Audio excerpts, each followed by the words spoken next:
Welcome to the series of seminar video tutorials by Dr. Ryke Geerd, MD, and MA in Theology.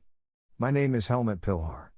I am the father of Olivia, and Dr. Hummer's appointed lecturer on Germanische Heilkunde theory.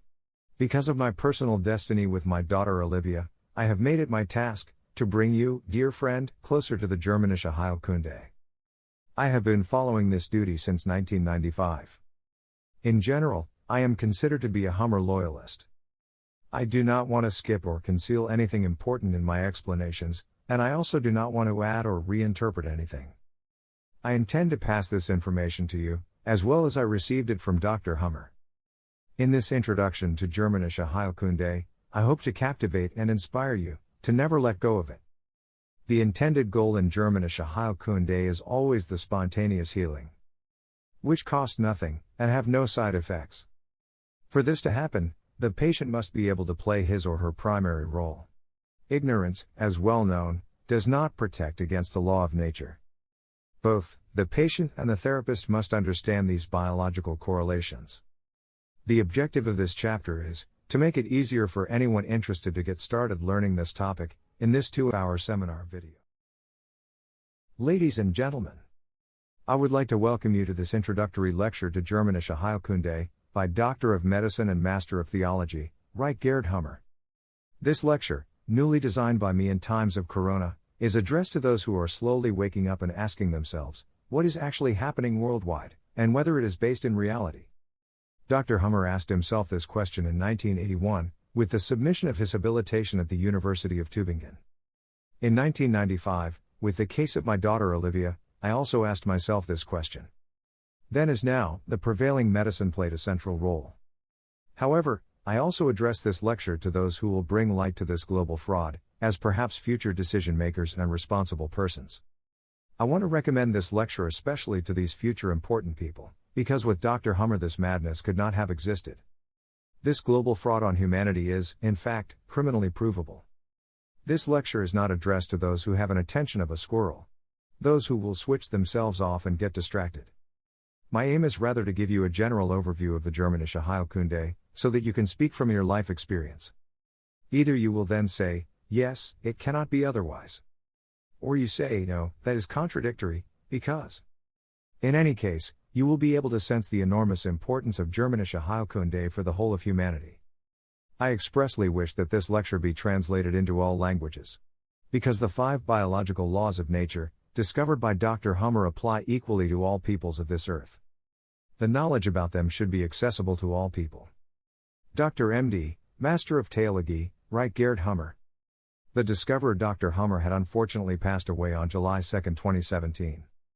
However, he has left us his legacy. Namely the Germanische Heilkunde, discovered by him. This purely biologically oriented healing science explains how our body works, in which we are stuck throughout our lives. Nobody knows how cancer develops, or how it disappears. Nobody knows where an athlete's foot comes from, or how it disappears. Nobody knows why the daughter is the only one in the family with allergies, and nobody else. We are stuck in our bodies all our lives. And nobody knows where the various diseases come from. In my opinion, there is no more important knowledge. And this is precisely what Dr. Hummer or the Germanische Heilkunde explains to us. If you, dear student, have understood this teaching, then you know why you have one symptom or another. If you know why, then you also know what to do to get well again. With the Germanische Heilkunde, neither doctor nor medicine stands between you and your health. No doctor can heal, and no medicine can cure. However, there is the so-called spontaneous healing with all illnesses, which the prevailing medicine is also not able to explain. So, there is a mechanism that makes us healthy. And this mechanism was discovered by Dr. Hummer. In Germanische Heilkunde, spontaneous healing is the declared goal. Only you can heal yourself by eliminating the conflict you have personally suffered. In the rarest cases, we would need emergency medicine. Humanity will always be grateful to Dr. Hummer for his legacy. For this reason he will never be forgotten, and therefore it can be said that Dr. Hummer will already be counted among the immortals. The birth of new medicine. The discovery of Germanische Heilkunde began for Dr. Hummer with a terrible loss conflict for his 19-year-old son Dirk, in 1978. He was fatally killed with a rifle shot by an Italian king's son, who had gone mad. A short time later, Dr. Hummer fell ill with testicular cancer.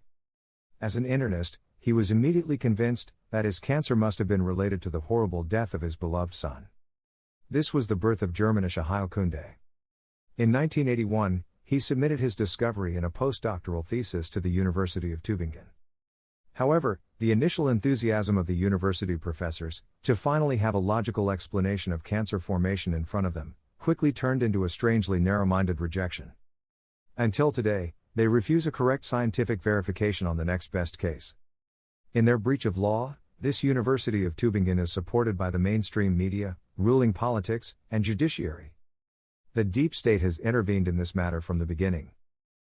As tragic as the discovery of Germanische Heilkunde started, as tragic is the dispute about the legal application of this wonderful discovery, for many cancer patients until today. To date, it is not officially recognized and cannot be legally practiced. Therapists are forbidden to help patients with this discovery. The case of Olivia Pilhar. In 1995, our then 6-year-old daughter Olivia was diagnosed with cancer, and we parents wanted to opt for Germanische Heilkunde by Dr. Hummer. But we were forbidden to do so. We parents were chased through half of Europe with our cancer-stricken daughter and her 2 siblings, 3 small children, to finally catch us with Interpol and treat our Olivia with chemo, against our will forcibly. The story around our daughter Olivia went almost worldwide through the media. My intended audience is you. My name is Helmut Pilhar. I am Olivia's father and a lecturer on Germanische Heilkunde theory, appointed by Dr. Hummer. Actually, I am a technician, and I never had anything to deal with medicine before 1995. But my child was taken away from me, and raped in front of my eyes, by the state.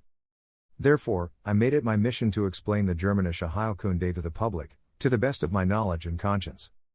Dr. Hummer appointed me as University Lecturer of Germanische Heilkunde theory, at his private university Sandefjord.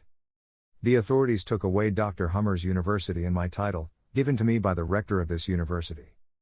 The intended audience of my educational work is not the patient, because I am not a therapist. We also do not have a clinic, where we could send the sick. We are not allowed to have one. The ruling system has forbidden us. At the moment the motto is, get it, or, stay in conventional medicine.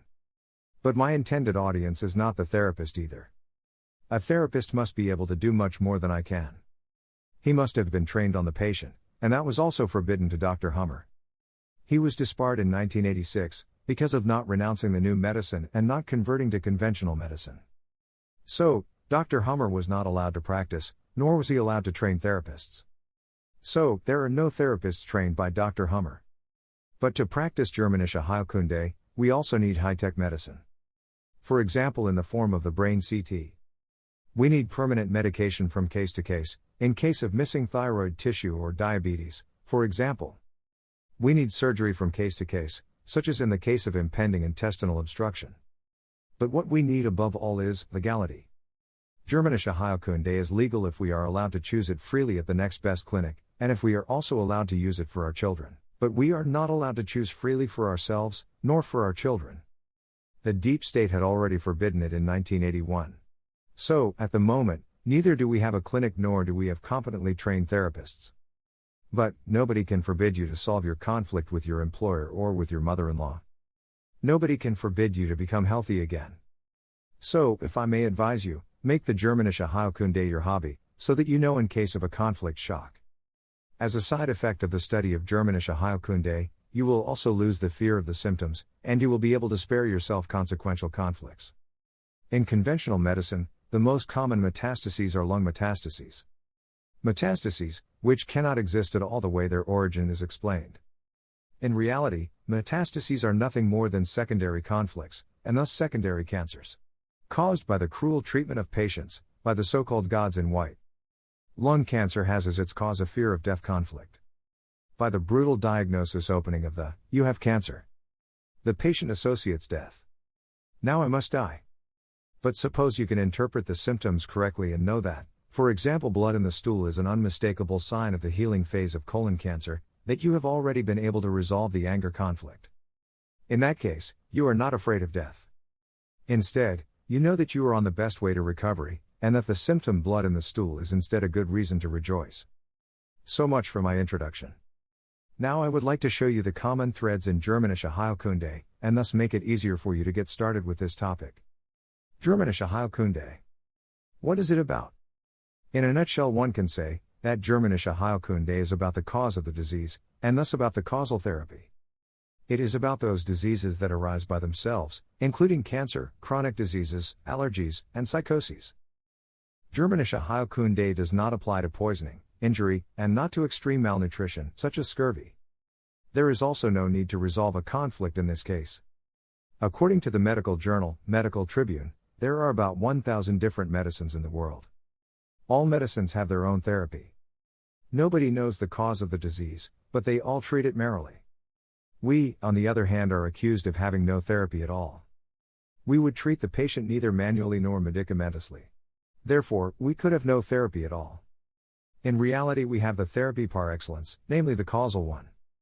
You, dear student, will still be able to recognize that it is much cheaper to swallow a pill than to solve your conflict, for example with your employer, your mother-in-law, your life partner, or with your child.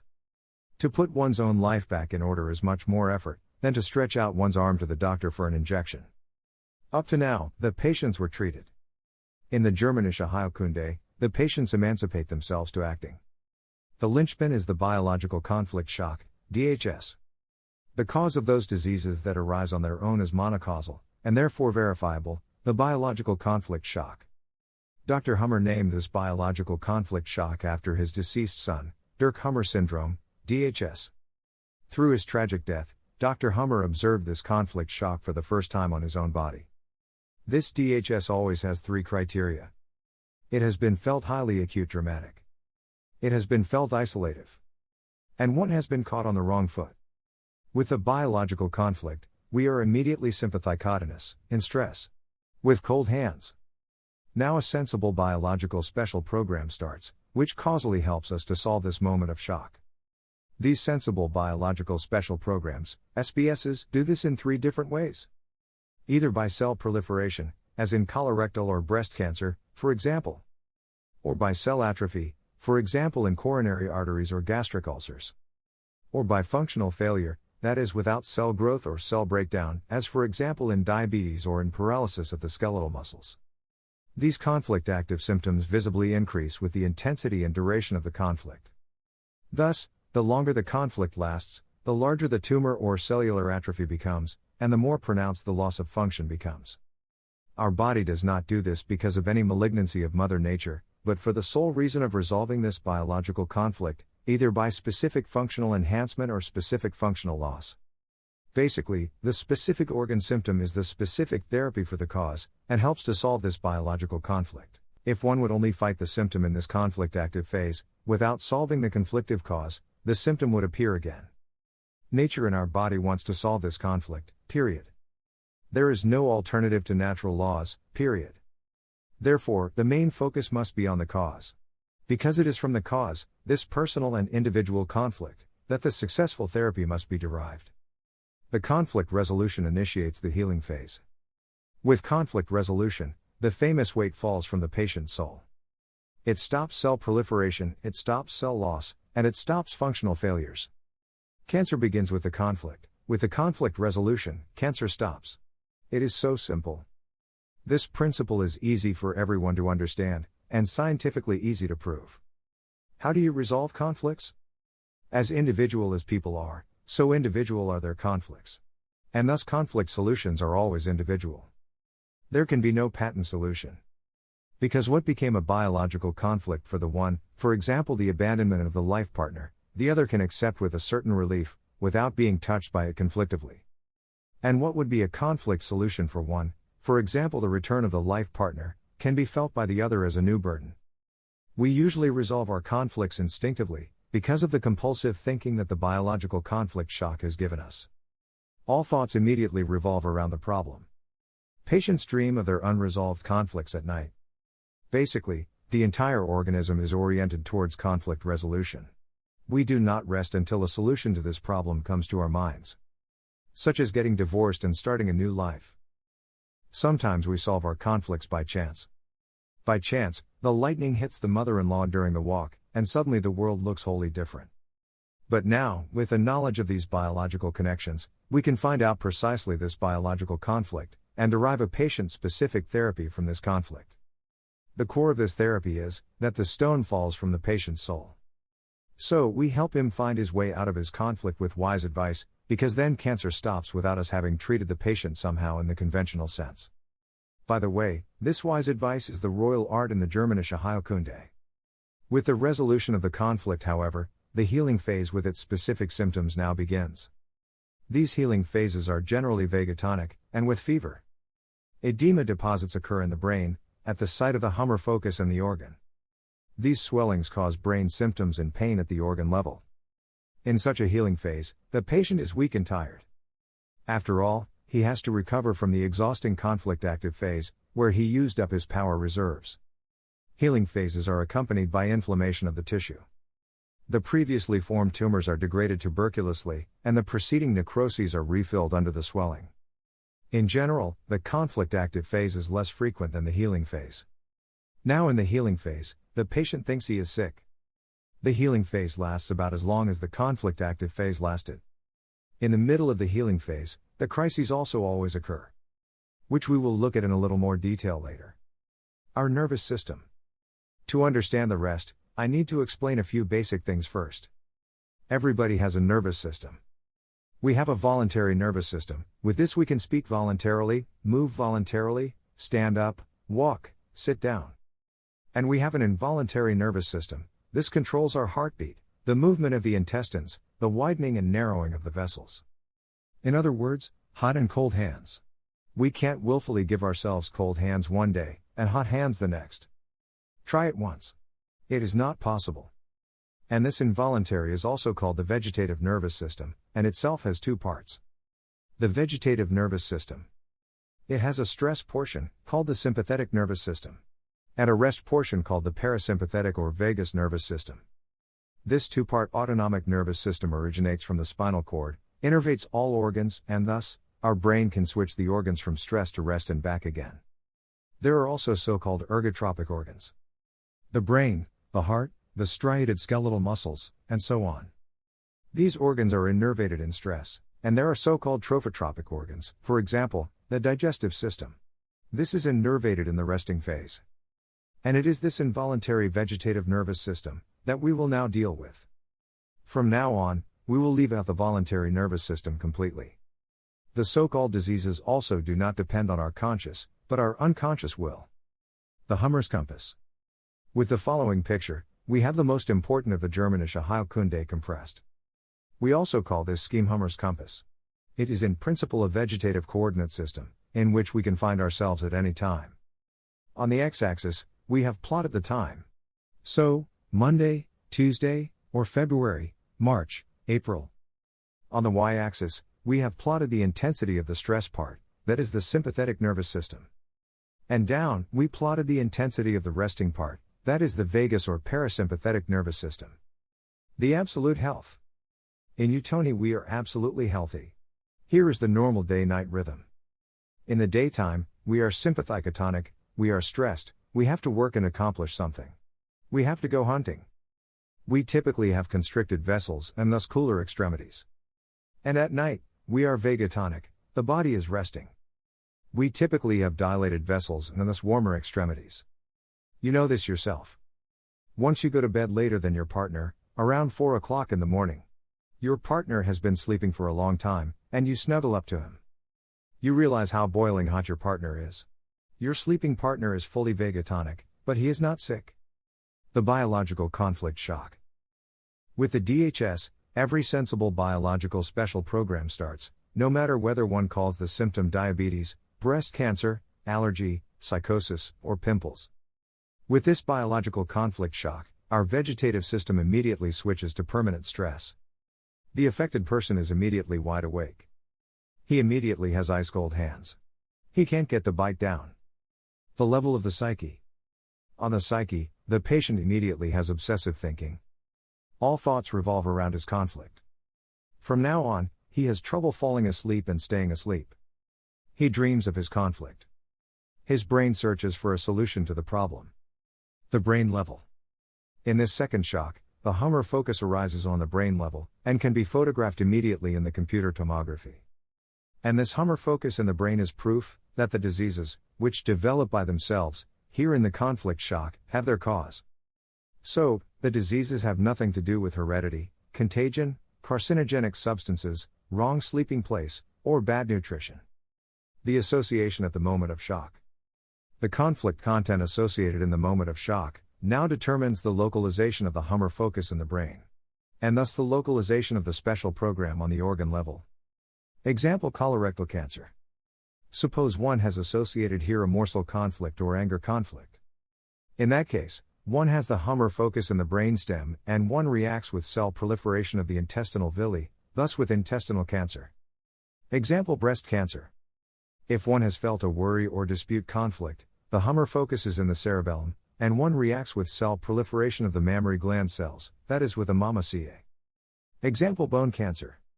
If one has associated a severe self-value collapse, the Hummer focus strikes the cerebral medulla, and one reacts with cellular atrophy of the bone, that is, with bone cancer. Example: neurodermatitis.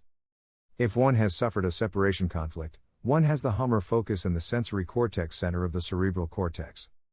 One reacts with cell atrophy of the outer skin, that is with dry neurodermatitis. Example: multiple sclerosis. If one has suffered a motor conflict, for example of not being able to escape, one has the Hummer focus in the motor cortex center of the cerebral cortex, and one reacts with the functional failure of paralysis. For example, multiple sclerosis. The Hummer focus in the brain. The conflict active phase. If this Hummer focus is sharp-ringed, as seen here, then the conflict is active, that is not resolved. The healing phase. If the conflict could be solved, then this brain relay repairs itself by edema storage. These sharp rings are lost, and the brain relay turns dark in the brain CT. In the brain CT, we can see whether the cause is still present or has already been resolved, and the patient is now in the so-called healing phase. The Hummer focus on the organ. Spine. However, this Hummer focus can also be photographed on the organ itself. This patient has two such Hummer focus in the spine, more precisely in the intervertebral disc. On the left, you can see necrosis, so this conflict has existed for a long time. The upper arrow points to a well-visible shooting disc. This active conflict has happened recently. So, you can time when the conflict must have happened. On the psyche, this corresponds to a central self-devaluation collapse, thus concerning the own person, one has failed, or one was screwed. In the fur of a dog. This Hummer focus was originally bullet-shaped. The single hair was light, dark, dark. It was as if concentric circles had been painted into the dog's fur, with a felt tip pen. Unfortunately, no photo was taken at the time. The fur or hair corresponds to the outer skin, so separation. Here already a so-called hanging healing seems to be present. This dog wanted to be separated from my hand, which kept pushing him into the dog crate, and from which he kept escaping. He wanted to avoid going into the dog crate, and he wanted to be separated from my hand. With Germanische Heilkunde, we can translate the organ level, whether in humans or animals. It is also about biological conflicts, which are felt identically by all individuals. About this interanimal language of man and animal, I will explain more in a moment. Neurodermatitis. Or here, the outer skin, neurodermatitis, the healing of a separation conflict. The associated Hummer focus would be found in the sensory cortex center of the cerebral cortex. On the leaf of a lemon tree. The leaf of a lemon tree stood in the winter draft on a window, Scylla, a Viennese biology student. She brought this leaf to her biology professor, who was just puzzling about what it could be. As you can see, dear student, the Germanische Heilkunde applies equally to humans, animals, and plants. The plants only lack the head brain. The plants have only the organ brain, which we humans also have. But you also see how skillfully the mainstream, in its decades-long hate tirades against the miracle healer Hummer, has consistently withheld this important information from you. About the Hummer focus and about the fact that one can read the organ illnesses of the patient with his help out of the computer tomography. About this, the complete mainstream has itself silent for decades. And with the mainstream also the politicians, the courts, the ministries were silent. All of them acted as if they had never heard anything about it. The worst lie is the concealed truth. The tissue types, the germ layers. A house is built of different materials. The basement with concrete blocks, to withstand the earth and water pressure. The walls with baked clay tiles protect the living space from climatic influences. The roof is made of ceramic to withstand the wind and rain for many years. The rain gutters are made of copper sheets. Similarly, our body is composed of 4 different types of tissue, the cotyledons. You see here the scientific diagnosis charts of Dr. Hummer. Each cotyledon was assigned a certain color. You can reduce the clinical dictionary Stirrumbell to this diagnosis chart and have the advantage of systematization of all so-called diseases. There is the glandular tissue, yellow, which is controlled by the brainstem. There is the glandular tissue, yellow-orange, which is controlled by the cerebellum. There is the connective tissue, orange, which is controlled by the cerebral medulla. And there is the squamous epithelium, red, which is controlled by the cerebral cortex. The functional failures such as paralysis, diabetes, loss of sense of smell, etc., are also controlled from the cerebral cortex, which is why this group is also red. The lung with its squamous epithelium. Our organs are often composed of several tissue types. In Germanische Heilkunde, the different organ parts are represented according to the different germ layers colored. We see 2 different colors in the lungs, yellow for the pulmonary alveoli, glandular tissue, and red for the bronchial mucosa, squamous epithelium. If the conventional medical diagnosis is now lung cancer, one must ask, is it an alveolar lung round cancer from the yellow group, or a bronchial carcinoma from the red group? The bronchial mucosa, like any squamous epithelium, is controlled by the cerebral cortex. The squamous epithelium ulcerates in the conflict-active phase, and is replenished in the healing phase. Under the swelling. In the case of a preceding large conflict load, this healing swelling may well close a bronchial branch, so that it leads to a lack of ventilation of the lungs. This is called bronchial CA by the conventional physician. In reality, however, this is a healing phase symptom. Because at the end of the healing phase, this mucosal swelling spontaneously recedes. Therefore, this patient must have either male territorial fear conflict, or a female scare fright conflict resolved, and warm hands. Depending on the hormone situation. The lung with its glandular tissue. In contrast, alveolar lung nodular carcinoma arises in the conflict-active phase. The pulmonary alveoli are part of the glandular tissue, which is controlled from the brainstem. In the conflict-active phase, the glandular tissue makes cell proliferation. And in the healing phase, there is tuberculous degradation. So, a patient with a pulmonary round must have active fear of death conflict, and cold hands. The skin with its squamous epithelium. The outer layer of the skin is the squamous epithelium. Like the bronchial mucosa, the outer skin is controlled by the cerebral cortex. In the active phase, the squamous epithelium ulcerates, and the skin becomes rough and is dry. In the healing phase, the squamous epithelium is replenished with swelling and inflammation. This subheading includes the symptoms of atopic dermatitis, eczema, cold sore, wart, basal cell carcinoma, etc. The symptoms of the outer skin always have a separation conflict as their cause. The skin with its glandular-like tissue. While to the hypodermis, dermis, yellow-orange, belong the symptoms like melanoma, acne, shingles, skin fungus, etc. In the active phase, the glandular-like tissue makes cell proliferation, and in the healing phase tuberculous degradation. This subheading includes cutaneous tuberculosis or leprosy. The glandular-like tissue is controlled from the cerebellum. The dermis is concerned with the violation of integrity, such as defilement, disfigurement, or attack conflicts. The breast with its squamous epithelium. The breast has milk ducts, lined with squamous epithelium. The cerebral cortex again controls this squamous epithelium. Inflammation is always a healing phase symptom. Thus, the woman with mastitis or introductal mammary CA has warm hands and a separation conflict, associated with the breast in solution. The breast with its glandular-like tissue. The mammary glands are developmentally remodeled sweat glands of the dermis, and belong to the cerebellar gland-like tissue. As with the dermis, cell proliferation is present during the conflict-active phase. In the healing phase, the nodule undergoes tuberculous degradation, just like melanoma of the dermis. So, the compact mammary gland CA gets bigger and bigger in the conflict-active phase, and the affected person has cold hands. The supporting tissue is connective tissue. The connective tissue, which includes bone, is controlled from the cerebral medullary. In the active phase, necrosis or osteolysis occurs here.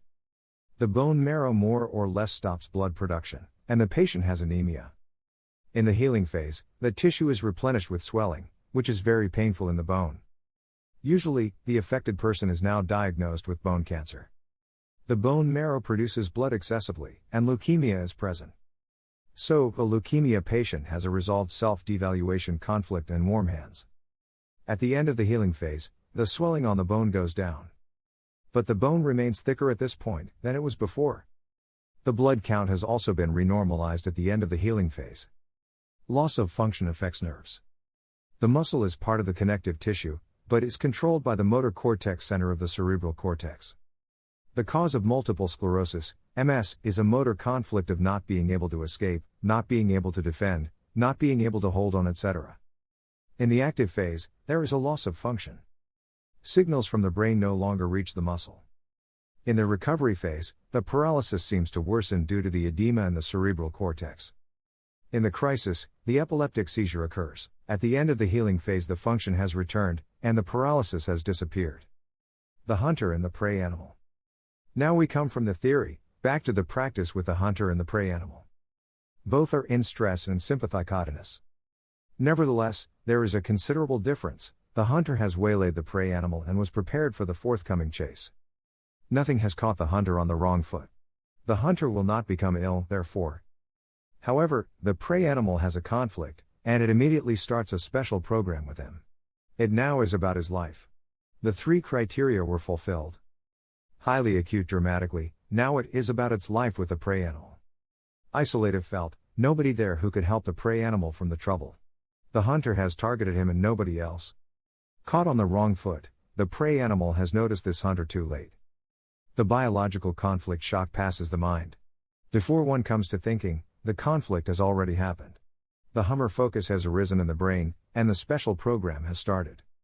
The vegetative nervous system, which one cannot control willfully, inevitably switches immediately to permanent stress.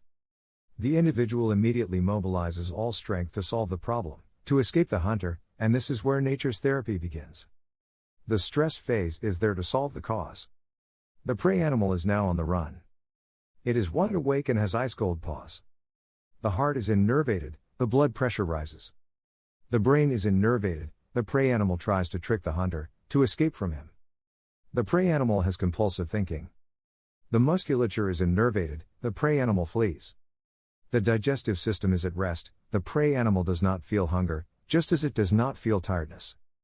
Try to put yourself in the prey animal's place. What conflict does this prey animal associate with? No one can say, except the prey animal itself. It can have reacted with fear of death and lung rounds. But it could also have reacted with a motor conflict of not being able to escape. In the brain CT, we could recognize it immediately, based on the localization of the humor focus. On the other hand, on the organ level, shortly after the conflict shock, no symptom can be diagnosed for a long time after the conflict shock. How does the story continue? The chase already lasts hours, days. For weeks, the hunter is behind. The prey animal finds no rest, is in constant fear and alarm, has trouble falling asleep and staying asleep. The prey animal builds up a conflict load. It emaciates. It wears out. After weeks or months, the conventional physician also diagnoses a corresponding symptom, such as lung cancer or paralysis. The individual is an inseparable unit. Actually, one must imagine this hummer's compass threefold and completely synchronously on the 3 levels, psyche, brain, organ. With this system individual, we have an overdetermined system. What does overdetermined mean? If we want to describe a straight line in space mathematically, we need 2 known points in space for this. With this, one can say where the straight line comes from and where it will go in space. But if you have only 1 known point, you cannot say anything about the straight line, except this 1 point. This is what conventional medicine does with its patients. They look deeper and deeper into the organ level. Deeper and deeper into the cell. They know more and more about less and less, until one day they know everything about nothing. If it were not so tragic, this nonsense could be really funny. We in the Germanische Heilkunde proceed like in mathematics, just scientifically. Through the individual himself, we have 2 known and interrogable points, namely the organ level and the patient's psyche. Since the individual is not divisible, we can add DHS, active phase, conflict resolution, healing phase, crisis, recovery, etc. We can always conclude from one level to the other levels. Always and no matter which symptom. Dr. Hummer has written more detailed information on his scientific diagnosis chart. Moreover, in Germanische Heilkunde, we have a third parallel level, the brain level with the Hummer focus. This Hummer focus is disc-shaped and sharp-ringed, always in the conflict-active sympathicotonic phase, edematized, always in the vagatonic healing phase. Thus, we have an overdetermined diagnostic procedure. Who now still wants to claim that we in the Germanische Heilkunde would not proceed scientifically, has no idea of science, or defames on purpose. If you as a housewife ask your husband to carry out the manure bucket, and he has to sneeze after done work, you know that it has stunk your husband. If you do not want to believe my statement, then ask your husband. He will confirm it for you. Sneezing is the crisis of the conflict, it stinks to me concerning the nasal mucosa. I ask you, dear student, do you have a psyche, soul? The term individual means the indivisible. If one separates the body from the psyche, the body is lifeless and dead. What happens then with the psyche? About it the most different belief theories entwine. Whether the psyche or soul continues to exist without body or not, nobody can answer scientifically. In Germanische Heilkunde, the individual is understood and treated as an inseparable unity between organs and psyche. The organ symptom is the consequence of a corresponding psychological, biological, conflict shock. The course of the disease is synchronous on the level of the psyche and the organ level. In conventional medicine, on the other hand, the patient is divided into psyche and organs. We have organ doctors who are not interested in the patient's psyche, and even think that cancer has nothing to do with it at all. Then this organ medicine is further subdivided into the specialists, urologist, neurologist, nephrologist, specialist for the left nostril, and specialist for the right nostril. And we have their psychologists, who again do not understand, or do not want to understand, anything about the organ level of the patient. With this approach, our present-day medicine has divided the individual, and thus made it controllable, precisely according to the motto, divide and rule. Since conventional medicine does not want to comprehend the cause of the disease, it uses statistics. It concludes, for example, that from 100 smokers, so and so many falls ill with lung cancer. In her statistics, however, she completely disregards the psyche of the affected person. However, a statistic that does not consider such an important factor is without any value. Example, in Austria's Burgenland, Lake Neusiedl is home to storks. However, this stork population is decreasing more and more every year. Due to the rural exodus of Burgenländer to Vienna, the birth rate in Burgenland is also declining at the same time. The two declining statistical curves, stork population and birth rate, are congruent. Now, one could statistically conclude that the storks bring the children. There would certainly be people who would also believe this. With this linkage of two facts, stork population and birth rate, one disregarded the reproduction of humans. Babies do not come from storks. The linkage between stork and baby is incorrect. The fact that the person concerned has now got his lung cancer because of a fear of death experience, and cannot solve this fear of death, because the hunter is still after him, that does not interest the conventional medicine in the least. Conventional medicine counters that it only wants to work scientifically and deletes the psyche from the term individual. On the other hand, they need only ask the patient. He would confirm it to them immediately. Yes. Since that happened, I have these symptoms. On the other hand, I don't smoke. It is conventional medicine that consistently refuses to proceed scientifically, finally. Emaciation, cachexia. Emaciation is a typical picture in cancer patients. This lady had several cancers. However, she was able to manage to resolve her conflicts and get through her healing phases. As you can see, she can laugh chubby-cheeked again. She has regained the weight she lost. Solution of the cause of the disease. When the prey animal was finally able to shake off the hunter, the stone falls from the prey animal's soul and it enters the healing phase through conflict resolution. The healing phase. Now, the prey animal gets warm paws again, appetite, and can sleep redeemed. The body recovers from the previous stress phase. It regains the lost weight. The so far bullet-shaped and sharp-ringed Hummer focus in the brain now store edema up to the crisis. With the crisis, this edema is squeezed out, and subsequently scar tissue, glia, is stored. The brain relay is scarred at the end of the healing phase, but this does not bother. As long as one was conflict active, so long will the now inevitably following healing phase last. This healing phase cannot be avoided. Possibly, one can intervene medicamentously controlling. The two areas under the curve correspond to each other. The longer the conflict lasted, the more intense it was felt, the longer the healing phase will last, the more intense it will be, and the more violent the crises will be. If you were conflict active for 1 day, thus drawing on your energy reserves for 1 day, you need 1 day of rest to recover. This 1 day of vagatonia is not worth mentioning, and one does not run to the doctor for it. If one was conflict active for 1 week, one will not find the issue with 1 day of rest, and will need 1 week of rest. This is then called, for example, flu. And one gets a sick note from the doctor. If one were 3 months conflict active, the healing phase would last 3 months. Then, however, one has with certainty a bad diagnosis in conventional medicine, such as cancer. The biological language of Mother Nature. Note: the mystery about the different diseases was hidden in the history of development. As I have already mentioned, Dr. Hummer had discovered 5 biological laws of nature in the living. All diseases, no matter which individual, run almost identically according to these natural laws. Those creatures that are very closely related to us humans also have the same organs as we do. And why should Mother Nature have written a different program for their organs than for us humans? The lion needs the lung for breathing, just like we humans. To be able to understand the cause and the biological sense of the different SBSs, we must learn to understand this biological and the interanimal language of Mother Nature. This language is also not utterly foreign to us. We even have many idioms in our language usage that hit the nail on the head. It's in my stomach. I couldn't get through it. I cut my teeth on it. You broke my heart then. I was paralyzed. It is not only us adults who feel this morsel, disfigurement, self-value, separation, and territorial conflicts, but also the unborn in the womb, and the infant, and the toddler. These are biological conflicts, not psychological problems. And they are also felt by the animal, because we humans are related to all creatures of this planet Earth, in the history of development. The monotheistic world religions, which in my opinion are nothing other than the blueprint for the one world government, have taught us humans, that we are the crowning glory of creation.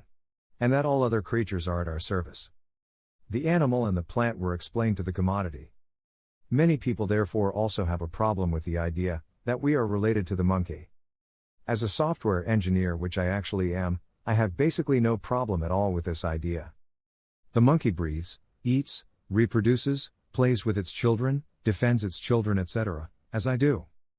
As a confessing heathen who regards the creation as holy, the question rather arises for me. What is the difference between living and dead matter? Or more precisely formulated, how did life in and of itself come into being? The origin of life is a mystery, and in my eyes holy. No matter with which creature. It is evident that man cannot have come into being at the snap of a finger, as in the film Terminator. Instead, the entire life must have developed from a primordial cell. Embryonic development. How do we want to know what our ancestors looked like in the distant past? Ernst Haeckel formulated the sentence 100 years ago, ontogenesis is a recapitulation of phylogenesis. In other words, the development of the embryo in the womb is a recapitulation of the phylogenesis. So, we all have gone through the complete human development from our conception, fertilization of the maternal egg cell by the paternal sperm, over several 100 million years, in the womb of our mother in a time lapse of 9 months of pregnancy. If we look back now into embryonic development, we look back thus into the development history of humanity. Thus we can say, that our primeval ancestor must have been such a ring-shaped and worm-like being. It had a primordial mouth through which it ingested the food, and also excreted the morsel of excrement. Sea anemones still look like this today. In principle, this little animal was a single digestion machine, and had only one in the head, namely eat and multiply. This little animal lived in the primeval sea. The primordial sea. Let us consider this ring-shaped being. Its right organ side tried to take up the good food morsel, and its left organ side tried to excrete the bad excrement morsel again. Its organs consisted of glandular tissue. His brain was the brainstem, our oldest brain part today. The brain relays are arranged in the brainstem, in the same order as the individual organs on the organ level. The right brainstem thus controls the right organ side, and the left brainstem the left organ side. There is no crossing from the brain to the organ level with the brainstem. At that time, this worm did not know any social behavior. So, it was not distinguished yet between partner and mother-child. Therefore, the handedness does not play a role in glandular tissue until today. The rupture of this ring form took place later at the place of our today's larynx. We have inherited everything from this ancestor. Even today, as far as glandular tissue is concerned, we are concerned with the morsel conflict. Also today, we try with the glandular tissue on the right side of the brain stem to take in the good food morsel, and the left side in the brain stem to get rid of the bad fecal morsel. With the middle ear, which is also glandular tissue, the right ear is concerned with the good information morsel that you want to take in, and the left middle ear is about the bad information morsel that you can't get rid of. Likewise, angina on the right means that you have finally gotten the good morsel and have been able to swallow it. Angina on the left would mean that you finally got rid of a bad morsel. From the mouth and throat, the right side continues with the pharynx and stomach. One need only visualize the path of the food morsel. So, a thickening of the stomach wall means that I can't take in the morsel I've already swallowed after all. The pancreas would be the fight for the morsel, for example inheritance conflicts. The cut is at the small intestine. From the large intestine, it's a matter of getting rid of the morsel of feces. The further towards the rectum, the sneakier and shittier this turd you can't get rid of. In the past, the rectum led into the left mouth area, but today we have the rectum at the end of the digestive tract. In these special programs, in the conflict active phase, we have cell proliferation and thus function amplification, which is also the biological sense. Additional mucus and additional digestive juice is produced, so that the morsel slides in or out better, and that a stuck morsel can still be digested. Whether the colon carcinoma today lies in our abdomen on the left or on the right, has nothing to do with our handedness. Figuratively speaking, the colon lies completely on the left organ side of our ancestor, and has as conflict content an ugly and indigestible anger, which one cannot get rid of. For example, one is unjustly accused of something. Correspondingly, the Hummer focus in the brain stem is also located on the left side. The land. The inner skins. Our ancestor left the primordial sea and conquered the land. He needed additional organs, the inner skins, to protect himself against sharp stones. The inner skins include the dermis, the peritoneum, the pleura, and the pericardium. Accordingly, it is a matter of violations of integrity. That is, sullying, disfigurement and attack conflicts. The tissue is glandular-like. For these additional organs, an additional control unit was added, the cerebellum. The mammary glands are developmentally converted sweat glands, which is why we also find the mammaceae in the cerebellum.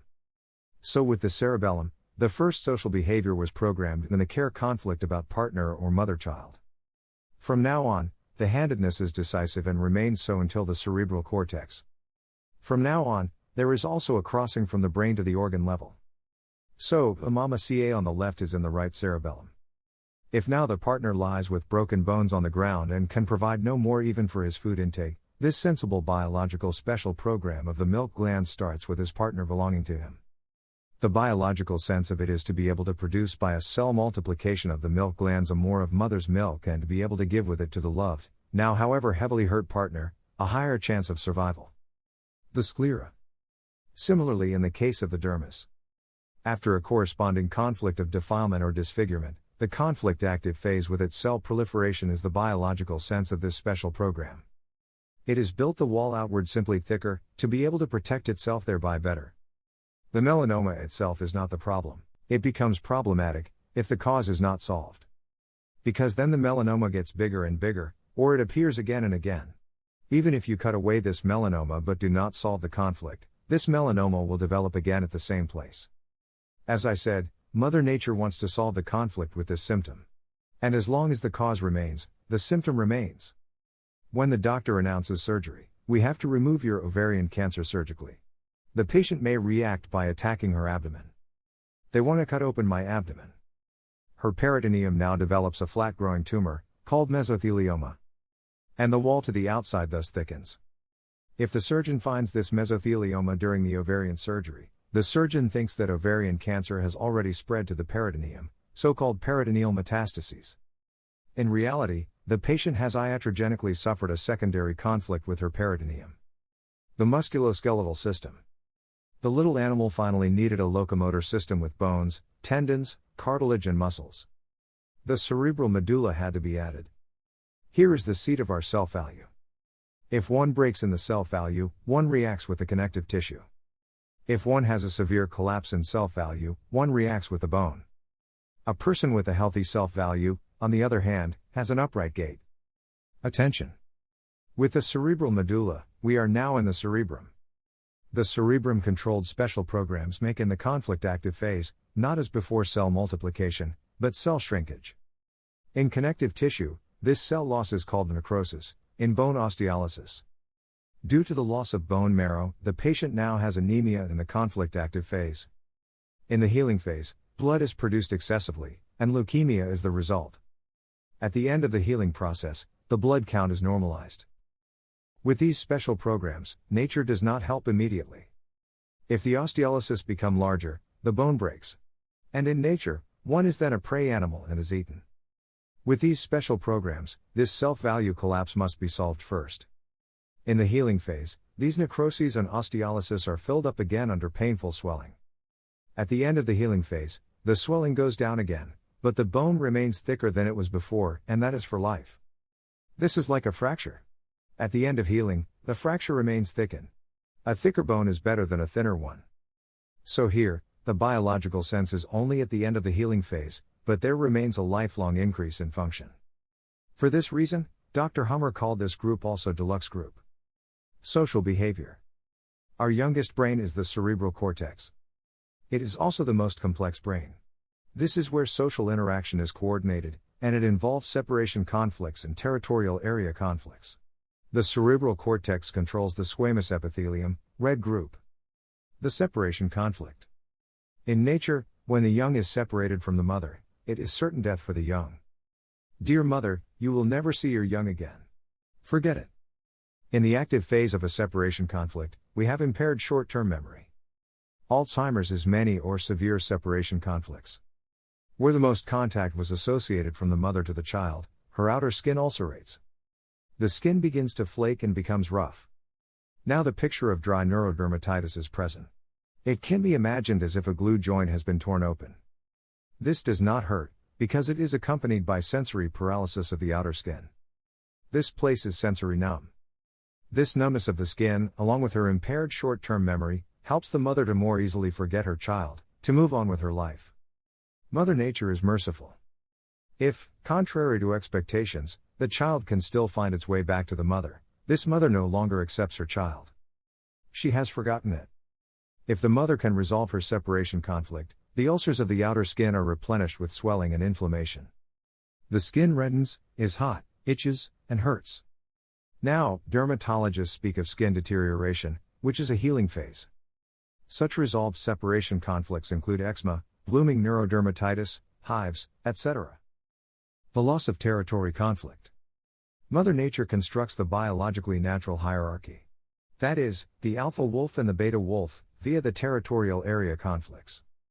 This natural hierarchy is understood by all animals, even across the species barrier. Based on their behavior, we humans can relatively easily recognize the alpha and the beta wolf in the wolf pack. The alpha carries the tail high, the beta may not. Likewise, the wolf can recognize the top deer in the deer pack, etc. In nature also always only the strongest may pass on his genes. We, humans, do this with our farm animals, still in such a way until today. In cattle breeding, only the strongest bull is allowed to climb on the cow. The farmer wants healthy and strong calves. In nature, the individual wolf is not capable of survival. He must organize himself in the pack, to be able to hunt successfully. For the pack to function, it needs a structure, a command. That behavior is similar within a company. A boss is needed, and many employees. This ranking Mother Nature grants on the basis of the conflicts and constellations. Now it's getting exciting. The classic territorial fight. The stronger one defeats the weaker one. The weaker one has lost his territory now. He has his Hummer focus on the territorial area, more precisely in the brain relay of the coronary arteries. In the whole territorial area, we also have the fixation. The territorial areas have several peculiarities. This one territorial loss conflict now closes the right male territorial area side. The left female territory area side is still open. With this one loss of territory conflict, the beta is now cerebrally neutered and female. The inferior now carries the tail down and no longer up. He is fixated on the alpha, fixated. Homosexuality has to do with such conflicts. He now loves this alpha, and he will go through thick and thin for him. What the alpha says is like the amen and the prayer, for the beta wolf. Here one also sees that we must learn to understand medicine biologically. A purely psychological approach would lead in the wrong direction. Psychologized, one would think the inferior would hate the alpha from now on. No. Mother Nature does it with love. If now the alpha says, "We get this dough," the beta says, "Sir, yes sir." But the territorial areas are also about reproduction, especially concerning the male. The females are apparently all supposed to have children, and all are supposed to have many children. But not every male. In the case of the inferior, the male territorial area has been closed by the one active Hummer focus, and he has become feminine as a result. However, this has also caused his libido to plummet. Now, when the female has her ovulation, the alpha is available. The alpha is the one who has no conflicts in the territory.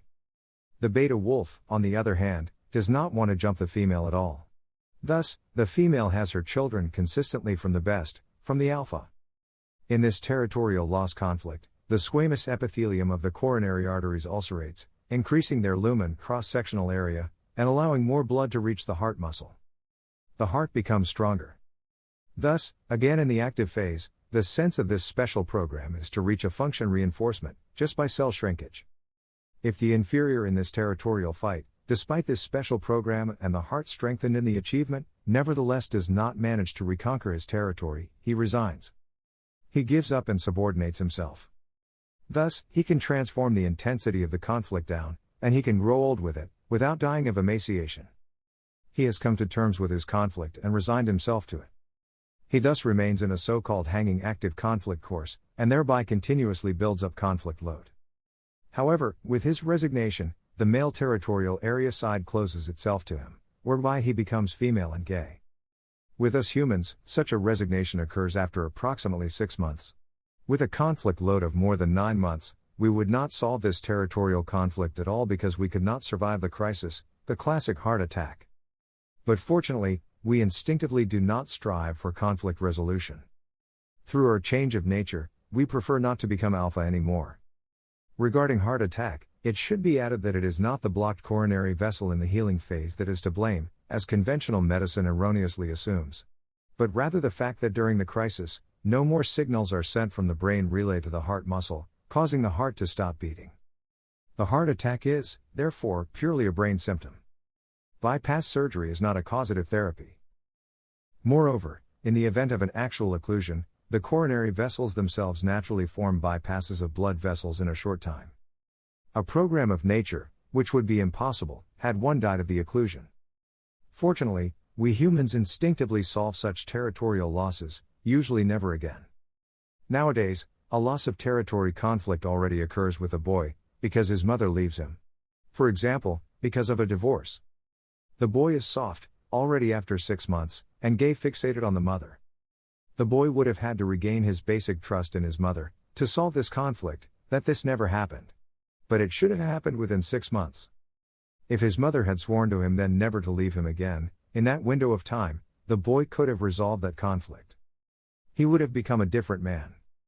But that did not happen. And the boy became a softie, who is edible fixated on the mother. He is either a bachelor or lives with an older mother substitute. He doesn't have much to do with women in general. Basically, he doesn't want to know anything about women.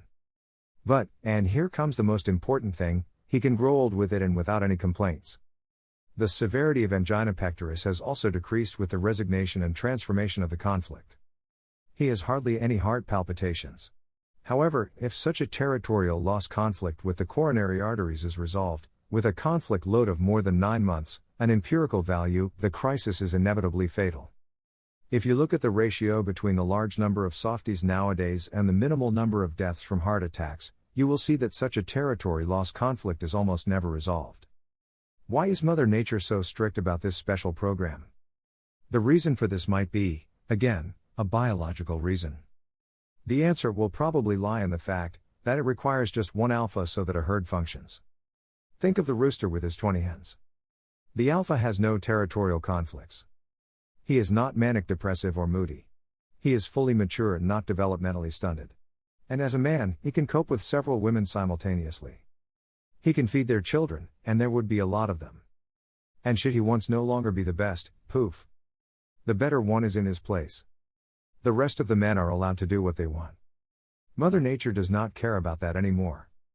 But these beta wolves should also not reproduce, because they are not good enough for that, indeed. Ask such a softy today, whether he would like to start a family.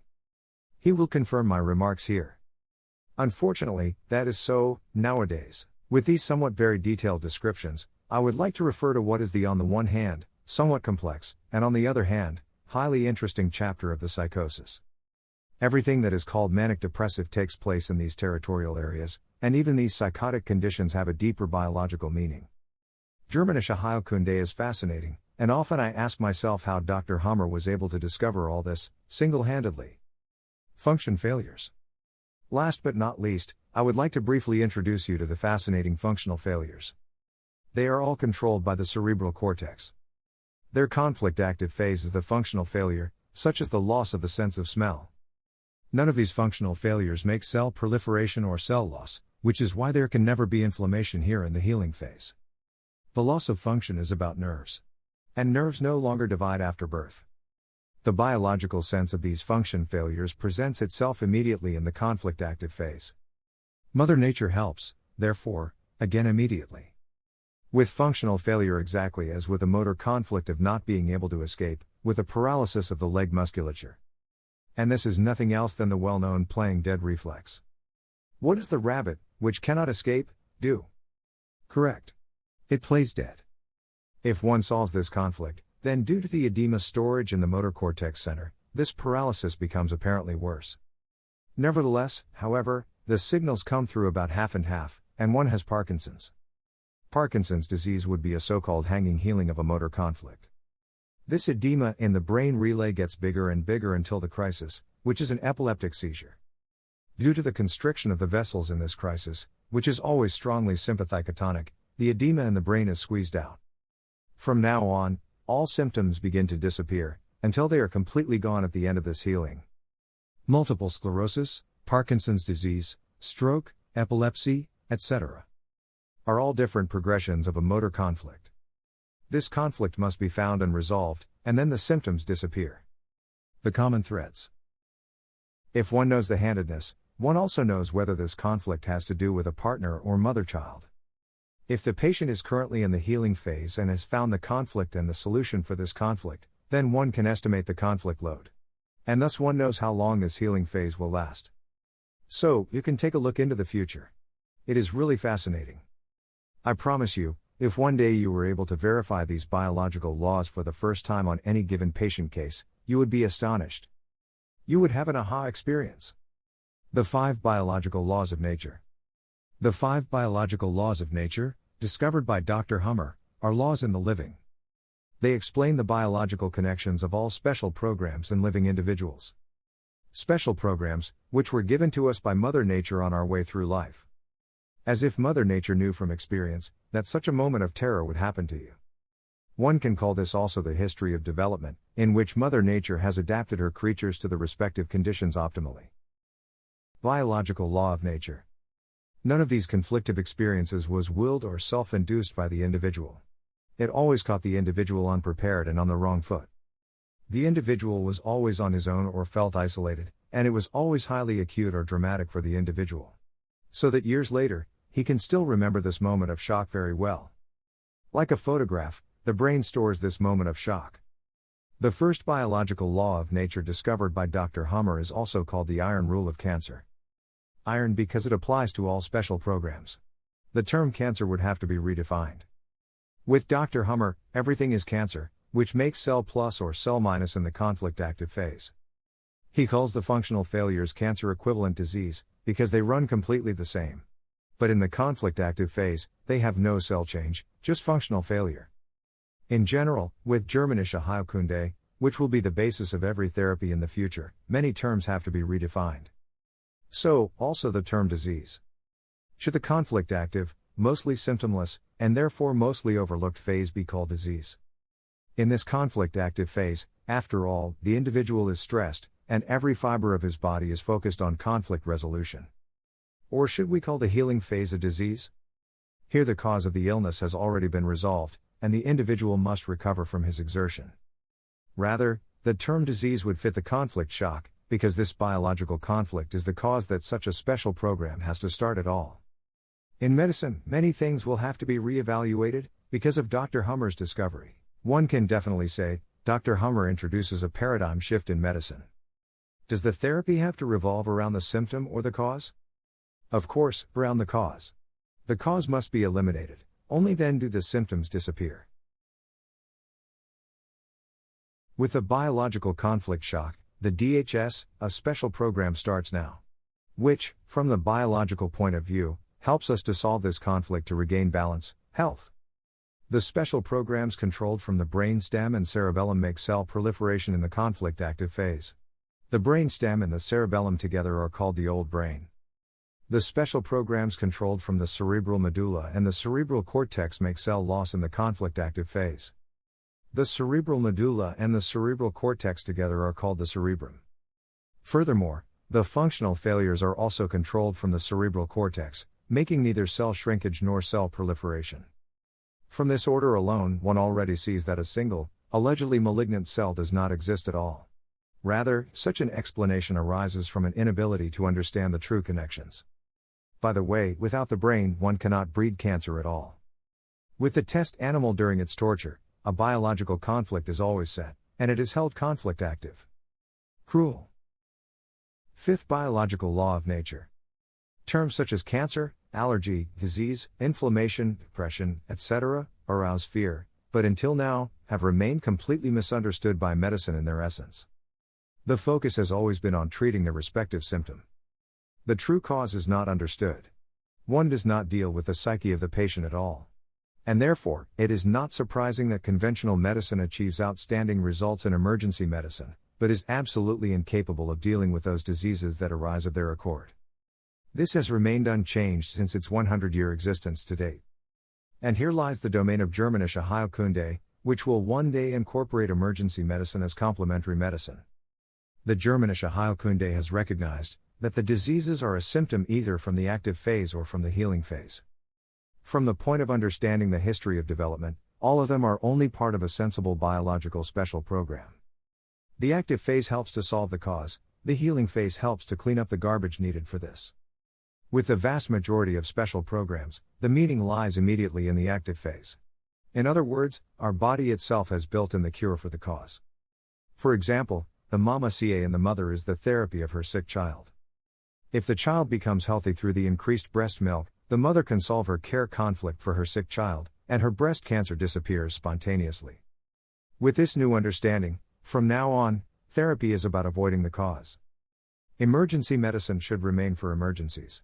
Otherwise, however, no stone will be left unturned.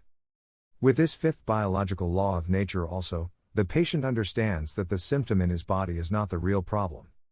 Why should he be afraid of an event that helps him to solve the cause of his problem? He understands that the real problem exists in his company or elsewhere. He will act causally on his own, and actively solve the cause of his cancer. Not only that, but he loses the completely unfounded fear that something foreign is raging in his body and supposedly wants to eat him up. By understanding this fifth biological law of nature, one loses the fear of the symptom. The Germanische Heilkunde makes us free. Second biological law of nature. If the first biological law of nature describes the cause, then the second biological law of nature describes the solution. These first two laws of nature, discovered by Dr. Hummer, are also the most important. The other three laws of nature are more descriptive in nature. The second law of nature is the law of two-phase of all special programs provided that the conflict could be solved. Thus, one gets from the first sympathicotonic conflict active phase to the second vagatonic healing phase only thanks to conflict resolution. If this conflict cannot be resolved, then the first sympathicotonic stress phase continues. If the conflict is not resolved, without conflict resolution, the course of the conflict would look as follows. You have a patient in front of you, who only has the active symptoms of the respective special program. Any colon cancer would become larger and larger. The mama ca or the melanoma would also become larger and larger. In the case of bone, osteolysis occurs during the conflict active phase. So, if the patient has a self-value conflict active and not resolved, he would be diagnosed with osteoporosis in conventional medicine. Now of course, it also depends on how heavy this conflict weighs on the patient's soul. He is now in a state of constant stress.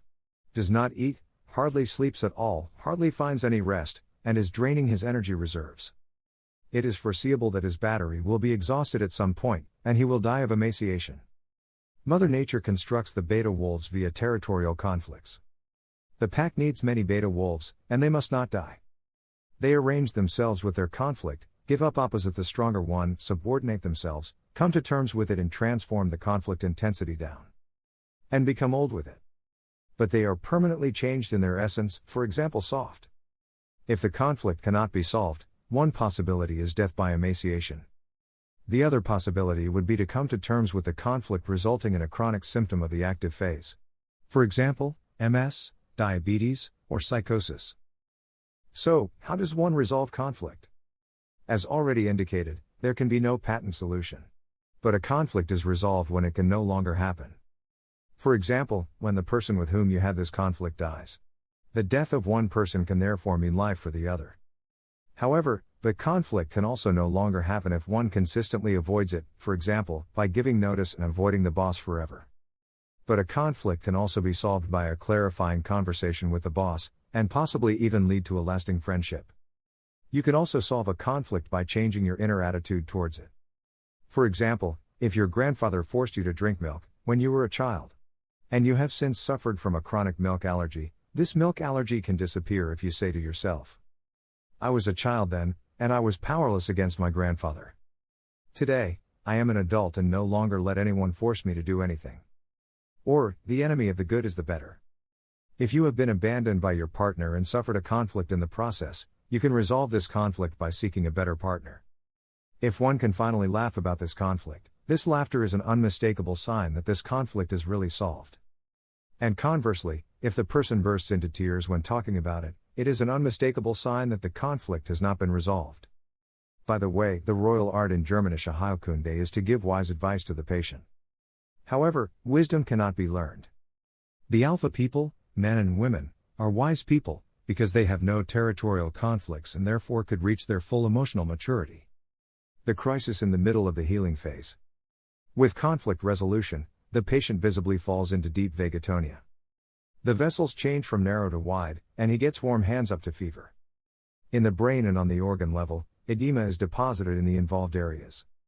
The patient is in the so-called exudative phase. This edema storage causes swelling, which in turn causes various symptoms, such as intracranial pressure and pain. The patient visibly feels sicker. Now the patients run to various therapists. One therapist administers antibiotics, the other globules.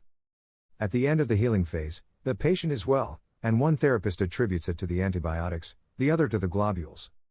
From the perspective of Germanische Heilkunde, both therapists have tried to cure a healing phase.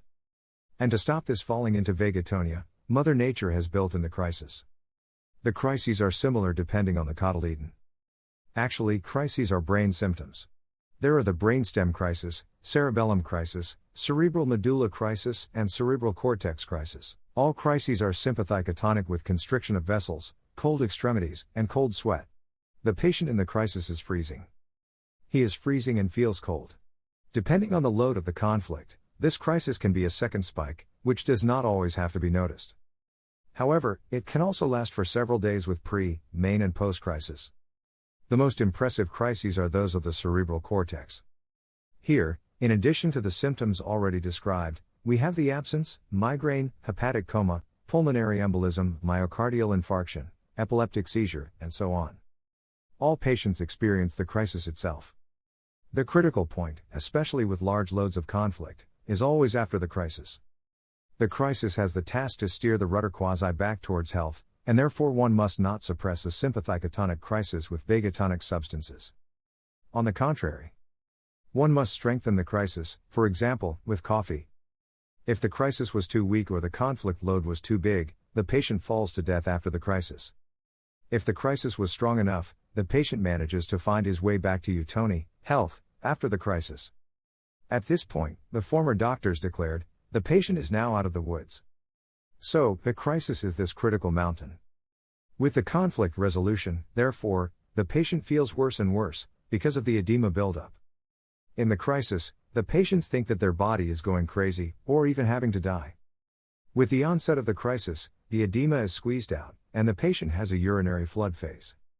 He has to go to the toilet remarkably often. After the crisis, the brain relay and the organ area begin to scar. Now the patient is in the restitutive phase. From now on, things get better and better. At the end of the healing phase, the patient is almost like new. The microbes have degraded the tumors, the holes have been refilled. The functional deficits have disappeared. Only scars remain in the brain and at the organ level, but these are usually no longer a problem. The patient is healthy again. A small example of a crisis you may have experienced yourself. After a resolved territorial trouble, concerning the squamous epithelium of the small curvature of the stomach pain is immediately gone, but one feels nauseous.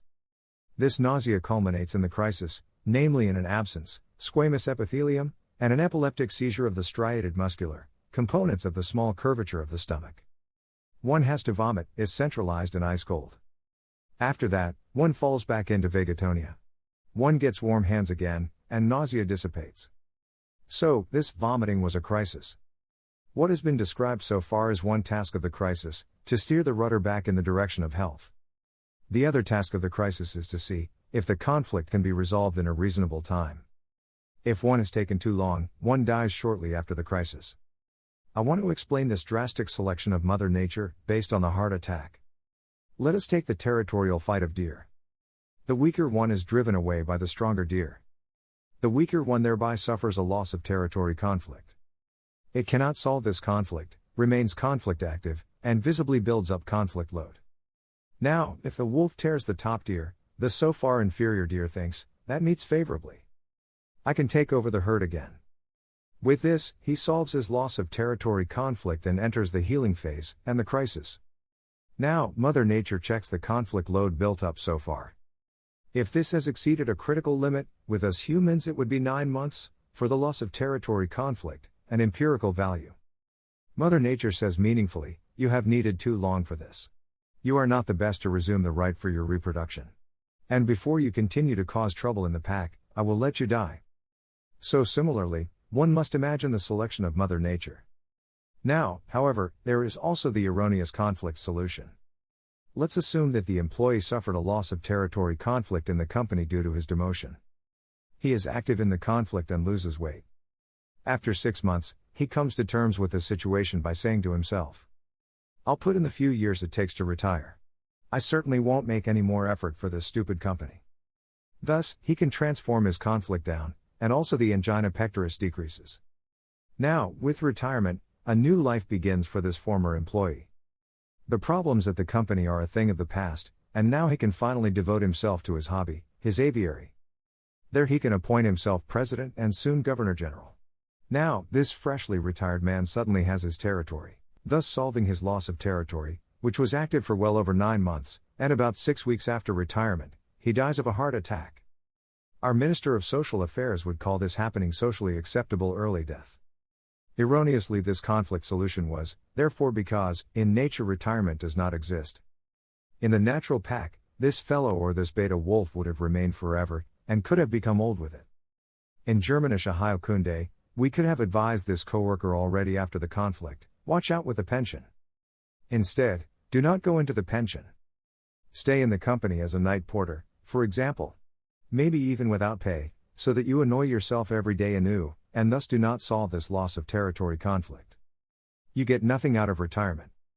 This example should show that it is not always about conflict resolution. Often the therapy is called, so that the affected person can survive it. Remain conflict active. Fourth biological law of nature. Watch a toddler as he crawls through the garden. The child puts pretty much everything in his mouth, and that's a good thing. The child makes acquaintance with the microbes and will later have them available for any healing phases. However, if the child is not allowed to put anything in its mouth, it will not be able to get acquainted with microbes. The adult no longer puts all kinds of things into his mouth. Its eventual healing phases will be non-biological, as a result. We need the microbes as surgeons. For example, no surgeon can remove a prostate CA without damaging the nerves, which in turn results in permanent impotence. The microbes, on the other hand, can tuberculate an inactive prostate CA without damaging the nerves. All microbes strictly adhere to tissue boundaries and would never affect another germ layer. Thus, the nerve fibers remain unaffected in a biological healing phase with tuberculosis. In the previous conflict active phase, tumors developed in the old brain-controlled organs, which help resolve the triggering conflict by cell proliferation and functional enhancement. Now in the healing phase, the conflict is resolved, and this tumor is unnecessary. It also no longer has cell division and is inactive. With the resolution of the conflict, the microbes now receive the command from the brain to begin their work, as garbage men and surgeons, and break down this tumor, which has become superfluous, in a tuberculous, caseous, necrotizing manner. The tumor decays similarly to an apple that rots. So, during this old brain-controlled healing phase, tuberculous decomposition always occurs, and a typical symptom is night sweats. So if you know the sweaty night sweats, then it is always a double reason to rejoice. First, you could solve your conflict. Second, you own the microbes. In such a tuberculous healing phase, the body loses a lot of protein, which must be returned to the body via a high-protein diet. Holding a fasting cure in such a healing phase, in order to starve this supposedly malignant cancer, can rapidly cost the patient his life. He wears himself out and dies of exhaustion. At the turn of the last century, pulmonary tuberculosis, a relieved fear of death, was widespread and also had the nickname consumption or also poor people's disease. The rich, who could afford a high-protein diet, usually survived this consumption. The poor, however, who hardly came to meat, died like flies. Every mother is also happy when her sick child eats with an appetite. No mother would refuse food to her sick child. So, in the case of the brainstem-controlled glandular tissue in the healing phase, as associated microbes, we have the fungi and the fungal bacteria, or mycobacteria. In the case of the cerebellum-controlled glandular tissue, the associated microbes are fungal bacteria. In the case of the medulla-controlled connective tissue, the associated microbes are bacteria. The bacteria help to replenish the necroses and osteolysis of the previous conflict active phase. Borrelia are bacteria. The typical symptoms of Lyme disease are joint pain. Joint pain occurs in the healing phase, after a resolved self-devaluation conflict. The bacteria are now at work in such a healing phase, but these bacteria did not cause this healing phase. They have been called only like the fire department with fire, from our body to help. Antibiotic administration in such a healing phase, with its sympathicotonic effect, causes the patient to be lifted from vagatonia. The swelling goes down, and with it, the pain. However, the microbes stop working because they work exclusively in the vagatonia. The healing phase proceeds despite the administration of antibiotics, but non-biologically. The necroses and defects remain for life. The squamous epithelium works completely without microbes, because the viruses almost certainly do not exist. The virus is a hypothesis of Louis Pasteur, who examined sick people. He found a group of patients in whom the fungi were working, and a group of patients in whom the bacteria were working. Pasteur's opinion was, the microbe makes you sick. But then Pasteur had a group of patients in front of him, where he could not find any microbe. These were patients from the red squamous cell group. The patients had pneumonia, cystitis, hepatitis, polio, fever blister, rhinitis, etc. Then Pasteur thought, in these patients the cause would have to be a microbe, which on the one hand was so small that he could not see it with his light microscope, but on the other hand was so toxic that it could cause hepatitis, for example. And to this unseen microbe, Pasteur gave the name virus, which in Latin means poison. Pasteur's thoughts that microbes make people ill, and that there is a virus, are still held by conventional medicine today. Robert Koch formulated pathogen detection in his Koch's postulates. First, detection and isolation of the pathogen from the diseased tissue. Second, cultivation of the pathogen in a pure culture. Third, excitation of the same disease in a healthy person. Fourth, re-isolation of the pathogen. It is generally thought today that the virus has a size of a few atoms and can latch onto the cell's DNA as a molecule. By dividing the cell, the virus would automatically copy itself along with the cell, and thus reproduce. The virus is not supposed to be alive and therefore has no metabolism. Due to its molecular size, Koch's first postulate can hardly be fulfilled in the case of the virus. If one compares the cell with a pile of sand, the virus is a grain of sand. This problem does not exist with fungi and bacteria. These microbes are alive, have metabolism, and are easily detected by light microscope, because of their size. So, in a pulmonary tuberculosis patient or a Lyme disease patient, one can easily detect the respective microbes. The cultivation of a fungus or a bacterium is also successful. Fungi can be grown in a cold, moist, that is sympathicotonic, environment. Fungi also multiply in the conflict-active phase. Bacteria can be grown in a warm, vagatonic, environment, such as in an incubator. Bacteria reproduce only with conflict resolution in vagatonia. But how would one like to grow this grain of sand virus in pure culture, which always needs the entire pile of sand for its reproduction? For this, conventional medicine has to devise a trick, see PCR test. But what is an absolute absurdity, according to the fourth biological law of nature of Dr. Hummer, is the fulfillment of Koch's third postulate. Namely, a microbe cannot trigger a vagatonic healing phase. Therefore, it is not possible to trigger Lyme disease in a healthy person, again with a Borrelia of a Lyme disease patient. One cannot trigger pulmonary tuberculosis with a tubercle of a pulmonary tuberculosis patient in a healthy person. The microbe is no more the cause of a healing phase, than the fireman is not the cause of the fire. Koch's third postulate can never have been fulfilled. For this reason, there can also be no contagion. However, many people can be at the same time in a healing phase, for example, with pulmonary tuberculosis after a war. During the war, these people suffered a fear of death, which they could have solved by the now peace. In all these pulmonary tuberculosis patients, the tubercles can be detected. But this proof does not mean that these tubercles are the cause.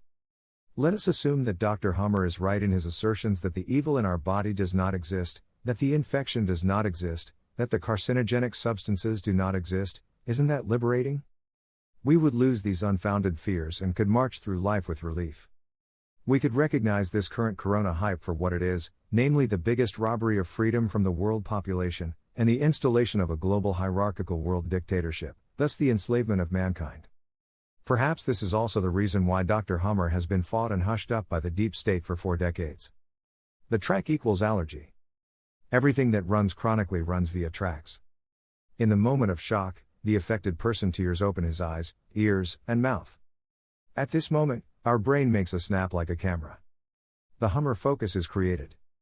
At the same moment, our brain stores all possible sensory impressions, to warn us in times of similar situations in the future. The sensory impressions include the smells, sounds, tastes, sensations, the temperature, the sun, conflicting situations, conflicting places, etc., and of course also perceived individuals, such as certain people or animals, and of course grasses, pollen, etc. So, everything that we perceive can be stored by our brain. Here in Germanische Heilkunde, we speak of tracts. This also refers to the common term, allergy. If one was drinking milk during the conflict, our brain could store this milk as a tract, resulting in the so-called milk allergy. Example. The toddler one day got to drink the strange milk instead of the mother's breast. For the organism of the toddler, this was shocking, and his brain associated an indigestible morsel with the intestine. In this biological conflict, the milk was stored as a tract. The sensible biological special program of the intestinal villi now immediately starts a cell multiplication of the intestinal villi, to be able to digest this indigestible morsel milk nevertheless, with increased secretion, functional reinforcement. In the process, the smooth intestinal musculature is put to rest at the same place on the intestine, which is also called constipation. Suppose this indigestible milk could be successfully digested. In that case, the cell proliferation of the intestinal villi, which is no longer needed, is now tuberculated on the one hand. On the other hand, the smooth intestinal musculature is put into increased peristalsis, also called diarrhea. At the end of the healing phase, everything is good again. But the brain of the toddler has memorized this milk as a tract. In the future, if milk, even if only in traces, should be realized by the intestine, this SBS immediately starts again, without the need of another shock moment. This person is not even consciously aware of these traces of milk in the food. But the subconscious reacts instantly. As of now, this toddler is allergic to milk with his gut. Tracts can remain for a lifetime. Even as an adult, this person can maintain the so-called lactose intolerance. But the term milk allergy is imprecise. Suppose one has reacted with this conflict with the milk, instead of with a morsel conflict concerning the intestine, with a separation conflict concerning the outer skin. In that case, one reacts to milk likewise allergically, but not with the intestine, but even with the outer skin. If someone says he has a milk allergy, then one must immediately ask, which symptom he reacts to milk. Because from the organ symptom, we can conclude the content of the conflict. The milk was only stored as a track. No matter what this allergy is called, the mechanism is always the same. In the same way, one could react to smoke with a migraine, if smoke was stored as a track in the case of a frontal fear, a danger that comes at you from the front. A migraine is the crisis after a frontal fear. The so-called weekend migraine extended would mean that one always gets off the track into the healing phase on the weekend. So, a track must keep this frontal fear conflict active during the week. It is almost obvious that the suffered frontal fear is then to be sought in the company. With the knowledge of Germanische Heilkunde, one quickly becomes a detective, and it is thieving fun when one finds something. Everything that is commonly called chronic disease also proceeds according to this mechanism. Diabetes is caused by a conflict of resistance. Resistance against what? Diabetes is a conflict-active symptom. If this diabetes remains chronic, it means nothing else than that one is permanently on the track. This track can also be the life partner, if the life partner has played a role in this conflict. Now, of course, one might be tempted to ask, why Mother Nature allows her individuals to be chronically ill with these tracks? What is supposed to make sense with this torment? The track itself is only a kind of early warning system, similar to a radar system. It causes, again subconsciously, we are after all with the subconscious nervous system, and it happens therefore completely away from the conscious mind, immediately a relapse with sympathetic atonia. Animals notice this stress and thus avoid the track. A dog that a certain person has kicked in a confrontational manner remembers this person, and avoids him. On the other hand, we humans who have been kicked by the boss in the company also notice this, but we continue to return to this company, and thus remain chronically ill. So, it is not the nonsensical track, but our society that is non-biological. We cannot change Mother Nature, but we can change our society. Every chronic ailment, no matter what you call it, works like the allergy. This consideration is perhaps only that we have never understood under the term allergy that we can also allergically react against the partner or against driving a car. So, to the DHS, the associated tracks must always be found as well. The track is part of the conflict. It belongs to the conflict. As long as this conflict remains unresolved, so long too, the tracks work. So, if you cannot solve the conflict, you can still become healthy by avoiding this track. And for this, one has every right in the world. The goose has a right to avoid the fox. Even if the fox says, "Dear goose, you are discriminating against me." Finally, on the topic of tracks, I would like to give you some more important information to keep on hand. As mentioned, the track belongs to the conflict. If this conflict is solved now, the track dissolves with it and the allergy or chronic suffering disappears immediately. That is also biological.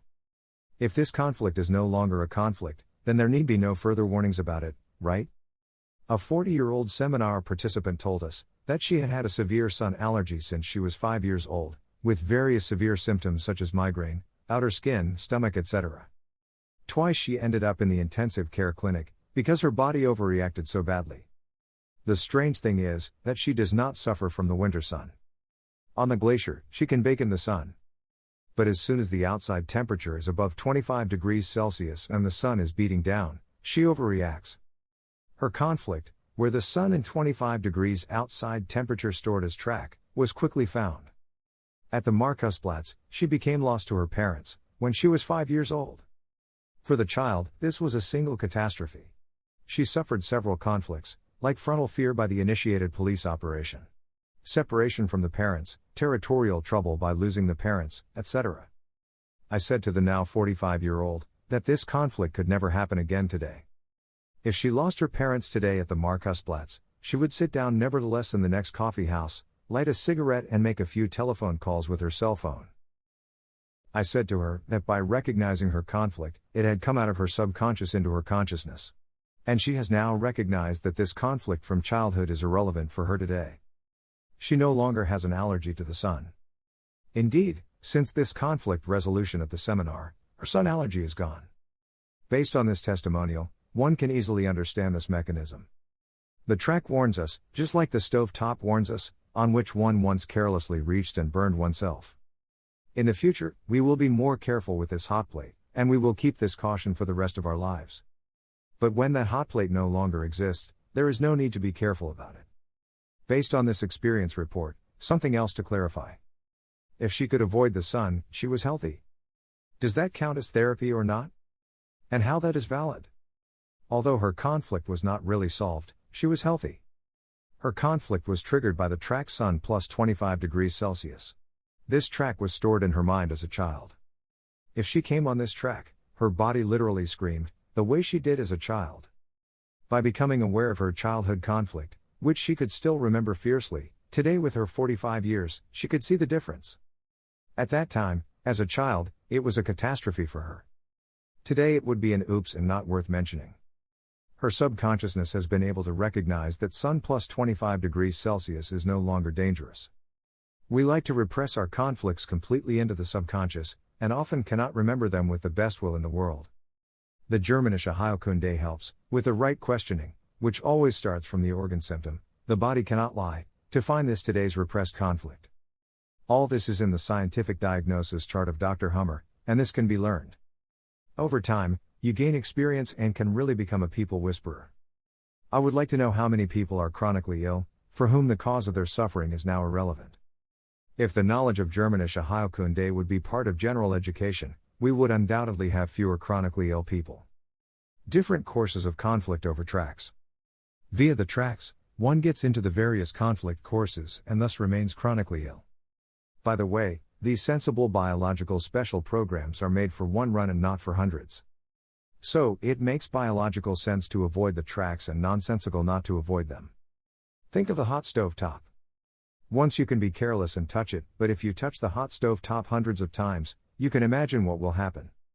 In the old brain-controlled special programs, we have tuberculous degradation in the healing phase. This degradation of the tumor may well overshoot somewhat, and more tissue may be degraded than was grown in the conflict active phase. Let us assume that 1,000 cells were grown in the active phase, then 1,100 cells may well be degraded in the healing phase. In the end, you have 100 cells less than the original tissue. 100 cells less is not worth mentioning at all and does absolutely nothing. But if you go through this program hundreds of times, the initial tissue can literally melt away. This results, for example, in hypothyroidism, prostatic secretion drying up, mucoviscidosis, sagging breasts, etc. It is the other way around with connective tissue. Here at the end of the healing phase, the tissue is thicker than before, which is also the biological sense. Suppose one starts these special programs hundreds of times over a track, and brings them again into solution. In that case, the initial tissue becomes thicker and thicker, which leads to growths of the connective tissue. For example, cellulitis, scar tissue, or lipedema. Now, when does one or more tracks occur, and when does it not? Let's compare our brain with a computer. You may be familiar with the Task Manager app on the computer. This Task Manager graphically shows the computer's performance for each individual application that is currently running. If you start too many applications simultaneously, the computer power is exhausted, and the computer becomes very slow. Then you have to close a few applications that are running unnecessarily, and the computer immediately becomes faster. Let's assume that we are sitting in a room where there are no exciting sensory impressions. Our brain is not particularly busy. Figuratively speaking, the computer performance of the brain is bobbing along at the bottom. If a DHS happens, our brain makes a click. But since there are no special sensory impressions, it cannot store anything, and therefore there is no track to this conflict. If one bites into the apple, however, then one needs a certain brain's computing power for this. One must first examine the apple. Then one must get the teeth into this apple. Then a taste sensation of sweet-sour takes place.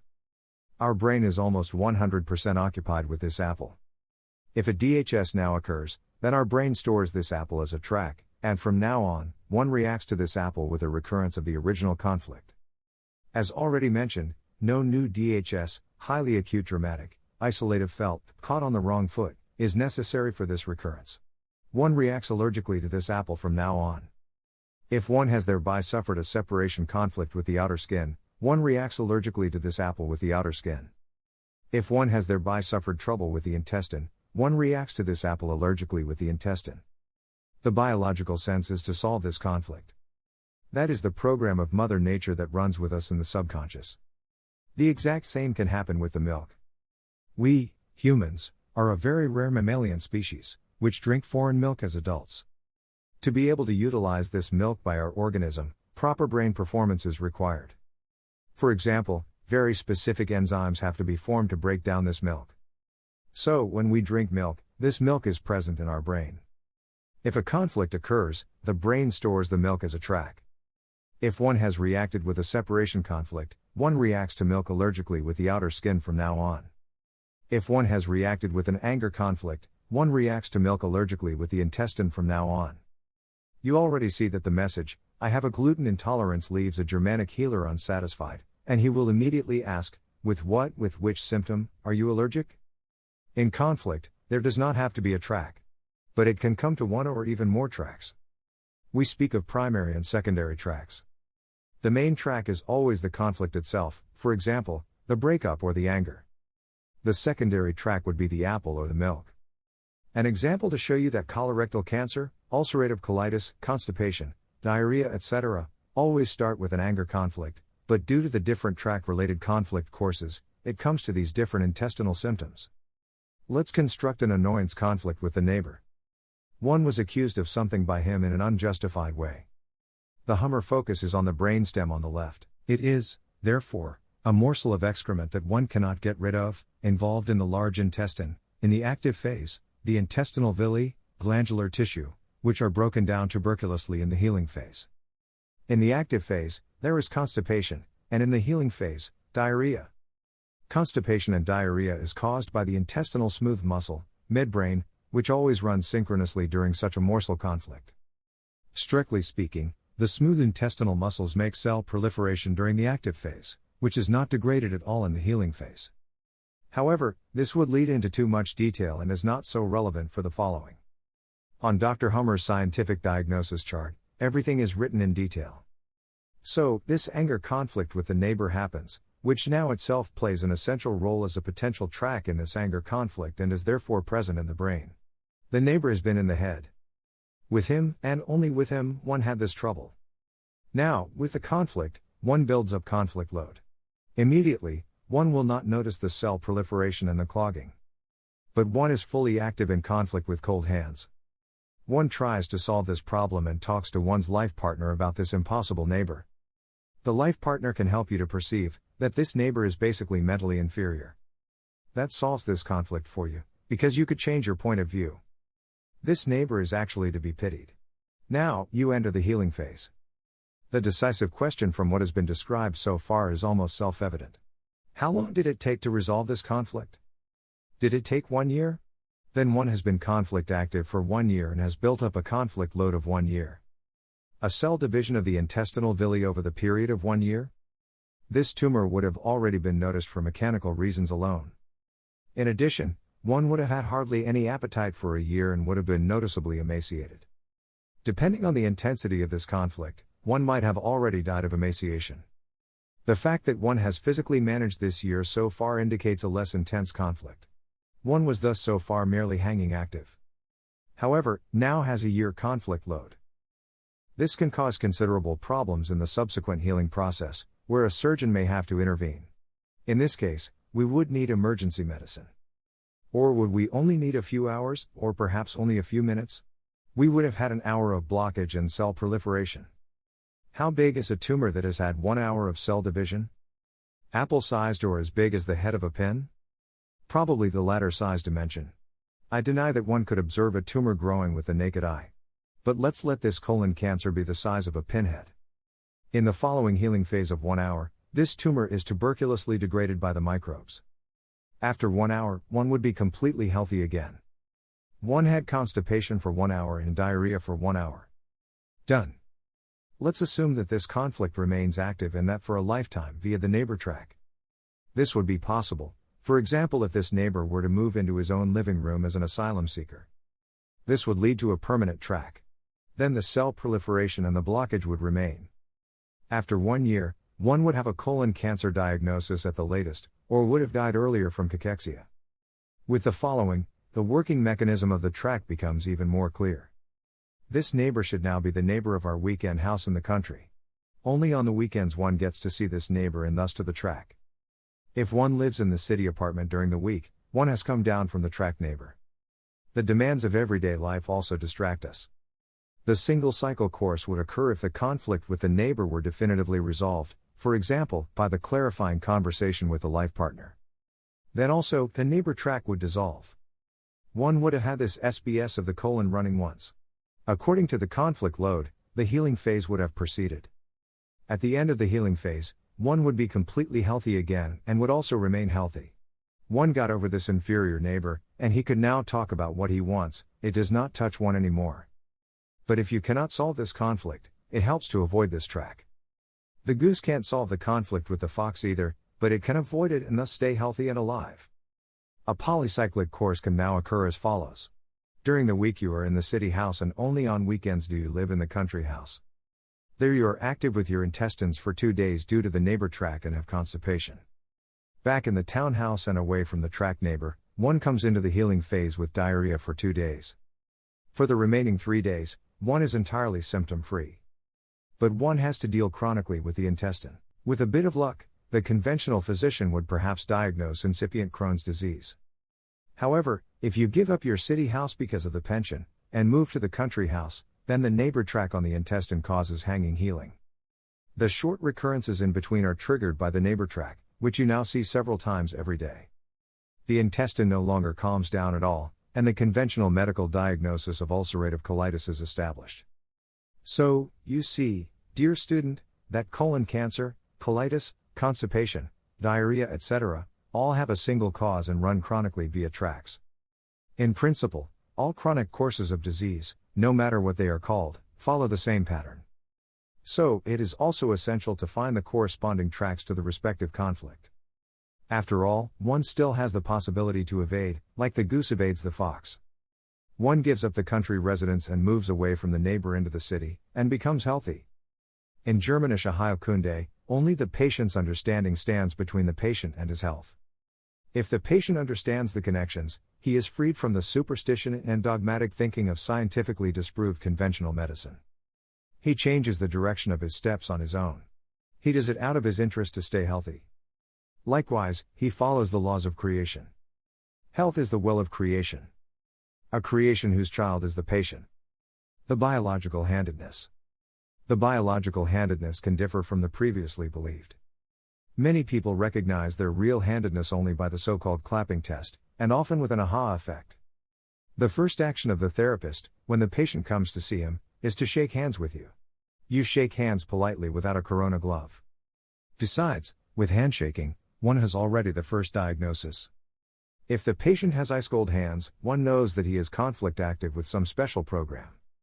If he has boiling hot hands, one knows that he is in the healing phase with some special program.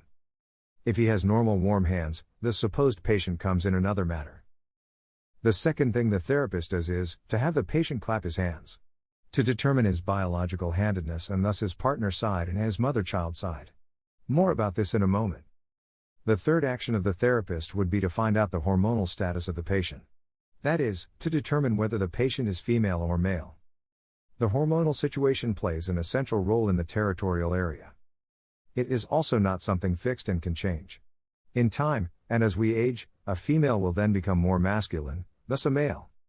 And a male will then become more feminine, thus a female. Thus, with a change in hormones, nature and sensation have changed. Old conflicts can be resolved, because they can no longer be felt. New conflicts can arise, which did not play a role at all before. Old conflicts can be re-perceived, and the Hummer focus jumps from one side of the territory precisely to the opposite side. Thereby, the one SBS goes into solution, and the one exactly opposite in the brain is restarted. The territorial area of the cerebral cortex is, as said, the most complex part of the brain. How much people's behavior changes when their hormones change, you know yourself from personal experience. The young couple. The male man goes in front and protects his wife. The female woman walks behind the man at a respectable distance and lets herself be protected. The couple is harmonious. At the age of 50, the woman comes into menopause. The estrogen of her ovaries decreases, she loses her ovulation, and her period bleeding.